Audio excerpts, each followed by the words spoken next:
एवं आशा बहनों, मैं आप सभी लोगों का हार्दिक स्वागत एवं अभिनंदन करती हूँ। बहनों, आप लोग देख रही हैं कि जिस तरह से हमारे सारे भाई बहनों के श्रम की लूट हो रही है योगी और मोदी जी के द्वारा, जिस तरह से हमारी आशा बहनें परेशान हो रही हैं, हमारे भाई लोग परेशान हो रहे हैं, हमारी लोगों की आवाज़ सुनने वाला कोई नहीं है।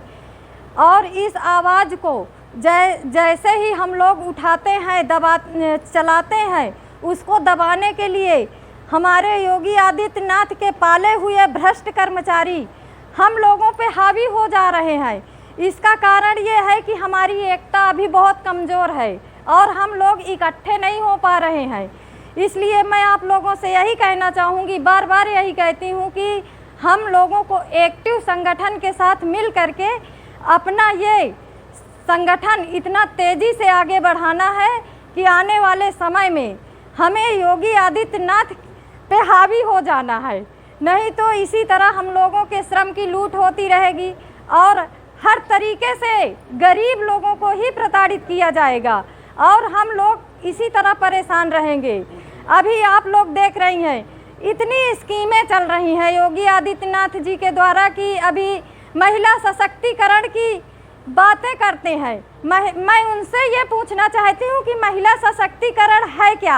आप हमें बताइए कि हमारी जो महिलाओं को आपने इतना उनको बंदी की तरह काम करा रहे हैं, एक जेल के कैदी की तरह आप लोगों ने काम करवा रहे हैं, कि क्या यही महिला सशक्तिकरण है कि उनका कोई वेतन नहीं है और उनको रात दिन काम करने के लिए परेशान किया जा रहा है और यहाँ तक उनको प्रोत्साहन राशि में से अगर उनको साल में 6 महीने रोक करके उनको दी जा रही है, 2000 रुपये भी उनको साल 6 महीने आशा बहनों का रोक लिया जाता है और अगर साल में 1000 पर मंथ के हिसाब से 12 महीने का आया 12,000 रुपये, तो हमारे अधीक्षक सीएमओ गीदड़ जैसे नजरे गाड़े बैठे हुए होते हैं कि कब इनका श्रम का पैसा आए तो इनसे हम 1000-2000 की वसूली उसमें से भी कर लें।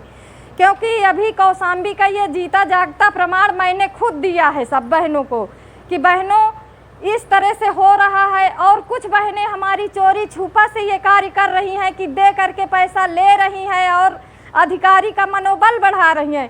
तो मैं उनसे बार बार हाथ जोड़कर ये कहती हूँ कि अपने बहनों का साथ दीजिए। जो बहनें आप लोग के हित के लिए लड़ाई लड़ रही हैं तो आप लोग उनका साथ दीजिए। वो आप लोगों को टुकड़ियों में नहीं, आप लोगों को सम्मान दिलाने के लिए लड़ाई लड़ रही हैं, लेकिन हमारी बहनें अभी इस बात को समझने के लिए तैयार नहीं है। क्योंकि अभी जो बहनें हमारी कौशाम्बी में इस बात का विरोध की हैं कि अधीक्षक के द्वारा वसूली होती है, उनका पैसा भी रोक दिया गया। प्लस हम लोगों ने जब 3 जून को सीएमओ सर का वहाँ घेराव किए तो इसके बाद 6 जून को फिर उसके बाद उन्होंने सीएमओ सर के द्वारा हमारी 19 बहनों को नोटिस पकड़ाई गई कि ये लोग निष्क्रिय हैं, इनको निकाल दिया जाए। तो फिर हमारी बहनें बहुत परेशान हुई और बात की कि बताइए दीदी ये ऐसे हो रहा है, निकालने की अभी पैसा रोक लिया गया और अब निकालने के लिए बात कर रहे हैं।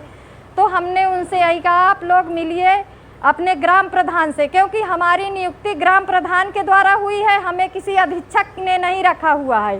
तो ग्राम प्रधान सेक्रेटरी से उन लोगों ने मिलकर के बात की। एनएम को इतना दबा दिया गया कि वो वाउचर पे साइन ना करें और अपनी आशाओं को निष्क्रिय दिखाए। तो हम लोगों ने एनएम को ये कहा कि आप ईमानदार हैं तो ईमानदारी से काम कीजिए, किसी के दबाव में आप काम नहीं करेंगी। आशा आपकी काम की है तो आप आशाओं का साथ दीजिए। तब उन लोगों ने साइन किया, उनकी नौकरी बची।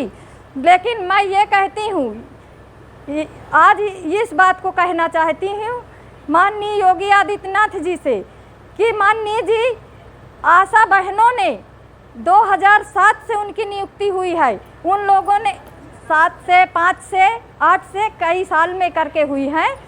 तो अगर उन लोगों के आने से मातृ मृत्यु दर कम हुई, शिशु मृत्यु दर कम हुई, एक से बढ़कर एक लंबी बीमारियां, कुष्ठ रोग है, दस्त रोग है, चाहे जिस बीमारी, पल्स पोलियो जैसी बीमारियों को आशाओं ने मिटाया है। इसके लिए हमारी पिछली सरकार से लेकर अब तक की सरकार ने इतने एनजीओ लगाए, इतनी यूनिसेफ लगाए, कोरोना काल में आशाओं को कोरोना योद्धा का नाम दिया गया, लेकिन उनके साथ हुआ क्या? यहाँ तक कि उनकी प्रोत्साहन राशि भी नहीं दी गई है। लेकिन सरकार को मैं ये कहना चाहती हूँ, योगी मोदी सरकार को ये नहीं मालूम कि आशाएं जिस कार्य में लग जाती हैं, एक से बढ़कर एक बीमारियों को वो मिटा देती है। तो ये बीजेपी नामक बीमारी को हम लोग मिटाएंगे, इसमें कोई दो राय नहीं है। अगर बीजेपी नहीं सुनती तो इस बीमारी को भी हम घर घर जाकर मिटाने का कार्य करेंगे। और इसी के साथ मैं अपनी बहनों से बार बार विनय कर रही हूँ, उनको इस संगठन को मजबूत करने के लिए आह्वान कर रही हूँ कि आप लोग साथ दीजिए और ये लड़ाई हम लोग अवश्य जीतेंगे। धन्यवाद।